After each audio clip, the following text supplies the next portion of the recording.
For those of you with the attention span of a puppy let loose in a pet store, you should consider buying the game if you like dungeon crawlers / roguelite games, but beware that the game gets repetitive in the second half. Well, having antagonized all of my two viewers, let's look at the game in more detail. Firstly, the game was developed by 11-bit Studios. The name might ring a bell as this studio developed such hits as This War of Mine, which I'm quite fond of, and Frostpunk, which I happen to be quite fond of as well. If you look into the options, you will find out that there is just basic stuff like sound volume or screen size. Consider that this game is all pixely, minimalistic, with top-down view. There is not much to customize anyway, so your options in the options menu are enough. Moving on. The backbone of the game is combat. You need to kill things so that they drop whatever they are protecting with their own lives and pillage their possessions stored in chests. You will need to choose a weapon type, of which there are 5. Sword and shield is quite basic, average damage, your special will block, can go wrong with this one. Big sword, which makes big numbers appear above enemies, but is quite slow, which is quite a nuisance given you are locked in the attack animation.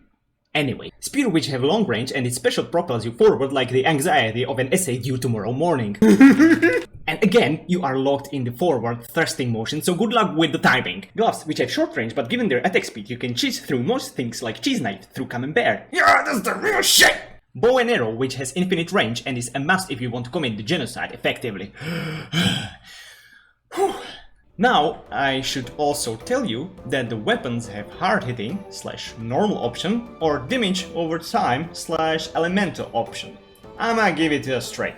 Choose the damage over time option only if you want to roleplay committing war crimes. You can burn, poison or stun your enemies, but the effect depends on the level of the weapon. Meaning that if you want to upgrade, you are forced to choose different effect. I found out that there are no damage resistances, so the damage type is only cosmetical. But still, you should be the one deciding if you want to burn people alive, not the game. The innocent bystanders you are trying to murder indiscriminately will try to defend themselves. So if you do not want to die as fast, you should pick up a set of armor. Preferably one that does not restrict your movement. You can kill but you can't hit.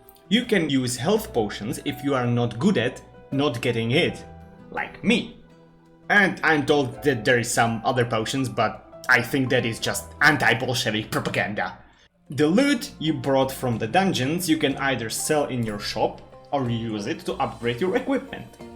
If you want to sell the stuff in your shop, however, you need to guess the correct pricing. Not the customers. They will tell you if something is overpriced or underpriced. Because everyone in this universe knows how much the stuff is worth. Except you. Somehow you didn't get the memo. You are a son of a successful merchant, and yet you have no idea about worth. Yeah, this gold bar I think is useless.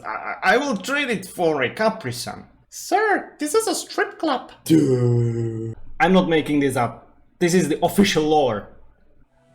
Okay, look. The story is there.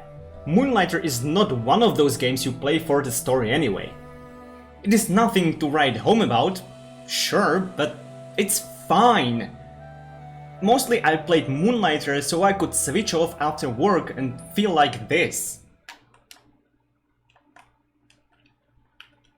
In conclusion, the game is entertaining.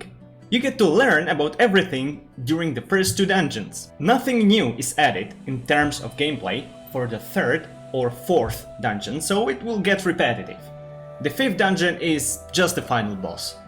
Solid 15 hours of gameplay. If you're intrigued at this point, then wait for sale and buy it.